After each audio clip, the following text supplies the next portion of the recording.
Oh, whew, almost missed it. Oh, Jesus. I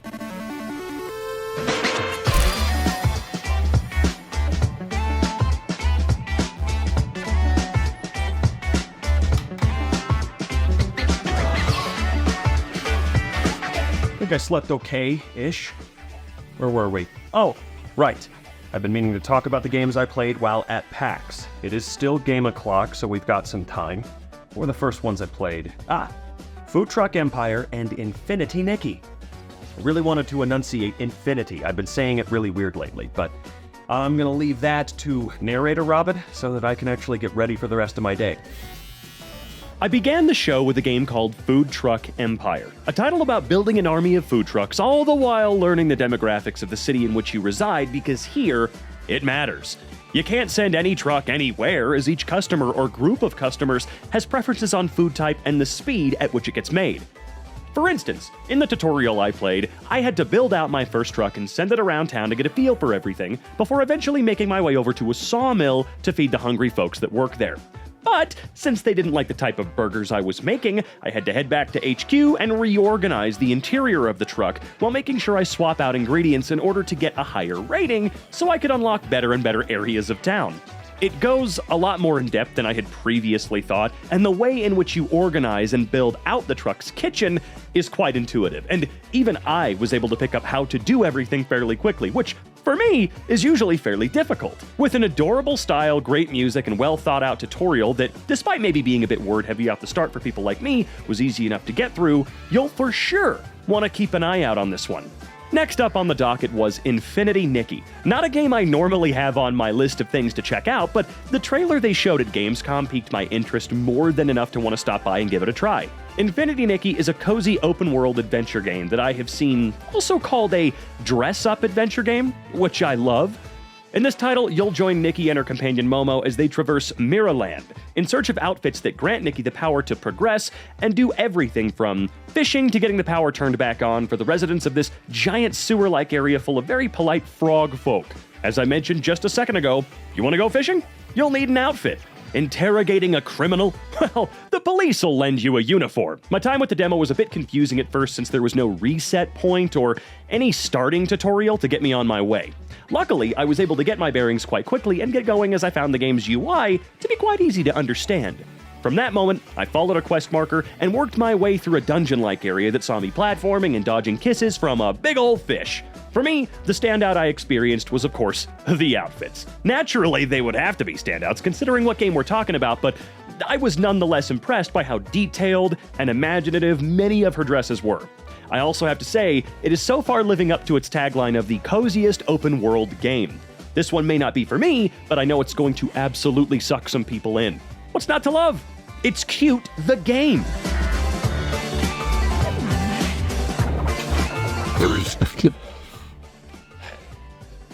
I don't know how you guys do that. Quite frankly, it's a little uncanny, okay? Did he finish up already with those other two? What was the next one? Fate Reawakened, so take it away, Robin, I gotta eat. This next game is very near and dear to my heart, as it showed me a whole new world of video games growing up. When I first played the original Fate nearly 20 years ago, I could not have been more obsessed. I played the demo countless times, for countless hours, all trying to see if there was a way I could make it slightly farther than the set limits of the demo itself. Once I finally snagged a copy at my local GameStop, you heard that right, I found a physical copy of this game at GameStop of all places, it was over for me for a while. I went dark until I vanquished the evil presence lurking on the 47th level of the Grove Dungeon. So for those of you who don't know what this game is, or your childhood wasn't run by it like mine, Fate is a 2005 dungeon crawling RPG that sees you play the hero of the town of Grove. Your quest? To vanquish whatever evil lurks in the depths of the town's infinite dungeon.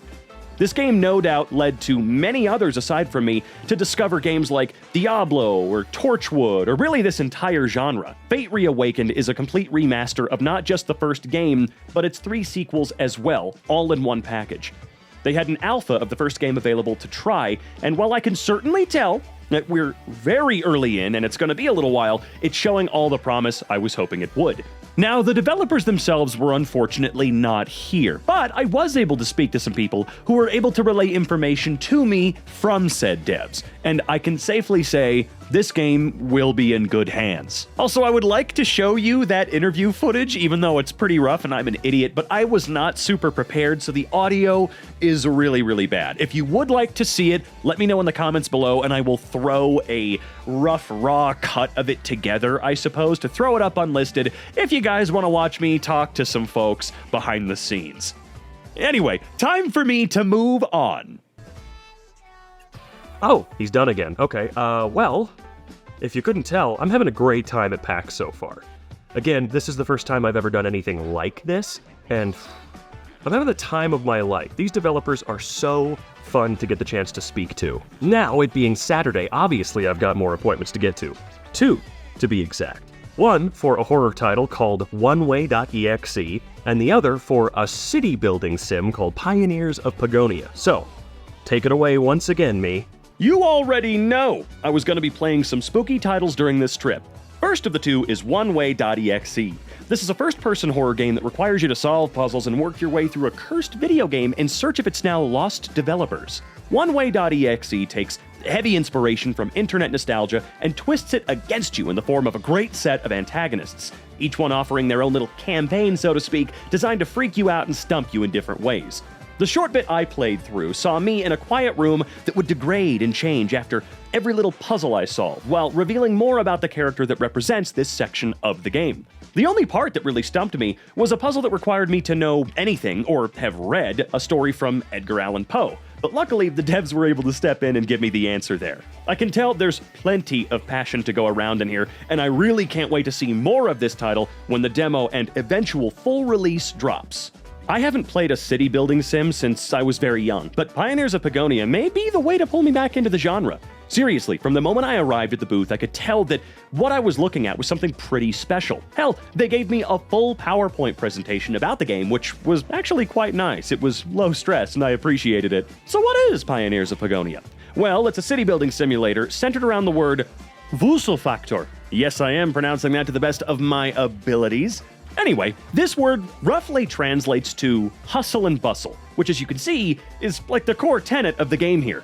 I told them it reminded me of an ant colony at work, which they completely agreed with, as it seemingly went hand in hand with Wuselfaktor. Now, I was given a lot of info about the game in the form of the presentation, but what impressed me the most was how committed the team was to community feedback. They have implemented over 100 quality of life improvements since launching into early access and have a healthy roadmap that's meeting its goals and then some. I didn't get to be too hands-on with this one for my appointment, but from what I was shown, this game is the one you want to be looking at if you want a sim that is balanced well enough to be enjoyed by hardcore sim nerds or the more casual player who just wants to watch the ants do their job, like me.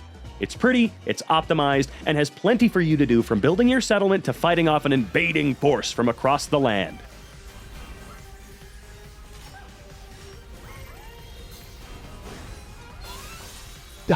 Damn it. You know, I really wish that he would announce that he's done. I don't know why he's being like this, but oh well. Sorry, goofy editing jokes aside and whatnot, these games are amazing. I do have to reiterate that Fate Reawakened is probably the one I'm looking forward to the most. I do have a bit of a childhood bias there, but nonetheless, they've all been really impressive so far. For instance, even though Infinity Nikki may not be the game for me, there are still aspects of it I thought were quite impressive. And I just know that that game is going to be eaten up to the extreme. It's going to be awesome for certain people out there. And Way.exe, I cannot wait for the demo for that to come out. And of course, the full release following after. The development team behind that game is just doing stuff that's right up my alley. I mean, for goodness sake, I've got the MSN Butterfly here, the Internet Explorer logo, icon. Those devs are after my own heart with what they're going for with Way.exe. So unfortunately, we've come to my last day, Sunday. Normally, I stay until at least Tuesday. I like to arrive a day before the expo and leave a day after because it's not just about the expo for me. It's also really important socially. I like seeing people and hanging out with them. But I digress. My final two appointments were for Aimbot or Aimbot. Again, I'm not 100% sure how to pronounce it. And Heartworm. which, another game that is right up my alley. So, take it away one more time, me.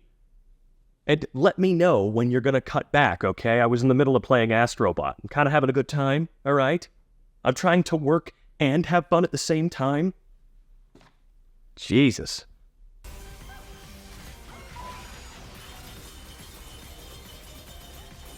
I had a bit less time with Aimbot due to being late for my appointment, but it was nonetheless a great time, since this is an action-packed platformer in the same vein as games like Ratchet Deadlocked and, well, the rest of the Ratchet series. In this game, you play as a bounty hunter and his robot companion as you make your way through action-packed stages, which I could tell you were really fun. You have an arsenal of crazy weapons, as one might expect, and plenty of enemies with which to use them on. And there's definitely going to be a boss or two getting in your way. I was able to fight one near the end of my time with the demo, and I actually struggled against him, so defeating him was all the more satisfying. I think for this one, my favorite takeaway were the little puzzles that you needed to solve in order to progress further in the levels. These were all super intuitive, and I, surprisingly enough, had very little issue figuring them out once I turned my brain on, of course. Nothing's quite as satisfying to me as a puzzle that requires you to pay attention to your environment in order to solve it, and I hope the game features a lot more than what I experienced in that regard. Now, this game is fully out on Steam, so I urge you, if you're a fan of the PS2 era action platformer, to give this one a try. Aimbot seems super cool. The second of my spooky games and the final of the games I got to play at PAX was Heartworm from publisher Dread XP. I actually stumbled upon this booth before realizing it was where my appointment was, and it caught my eye because they were trading VHS tapes for special pins. You could probably assume from that point alone that I was with my people. Heartworm is a retro-inspired survival horror title that takes notes from Silent Hill and Resident Evil. The DNA is apparent all over the game, but Heartworm more than stands on its own as an inventive game that I can't wait for y'all to get the chance to play. The demo I played sees me helping the main character Sam as she searches for ways to contact those in her life who have passed on, and through her obsession begins a journey down a path that no one has ever come back from. The game's developer, Vincent Adinolfi, I hope I'm saying your last name correctly, describes Heartworm as being about the memories we keep and the ones we wish we could forget. My favorite aspect of this game so far is Sam's main weapon being a camera. There's definitely something to be said about using a device that's built to bring memories and moments into the real world physically, so they're harder to forget. It feels as though it's almost counterproductive in a way for her to need to use that. Something that will keep a physical record of the trauma you are going to be putting yourself through as you play throughout the game. Oh, I absolutely love it, and I can't wait to learn a lot more about this one. I urge you to check out the game's demo for yourself, and make sure you have this one wishlisted, because if you're a horror guy like me, this one's going to impress you. And there you have it. Honestly, one of my favorite PAX Wests on record. It was genuinely a fantastic time, as it normally is, don't get me wrong. But it was amazing being given an opportunity that I have never been given before. I really wanted to put my best foot forward here. I do have a long way to go. I got a lot of work to do before, well, I'm really good at this. Anyway, before I take up too much of your time, I'm gonna head out. It's been great. Again, make sure you check those games out down below. If you haven't yet and you like what I do, make sure you subscribe or smack the like button with your elbow. Goodbye for now. I've got some games to play.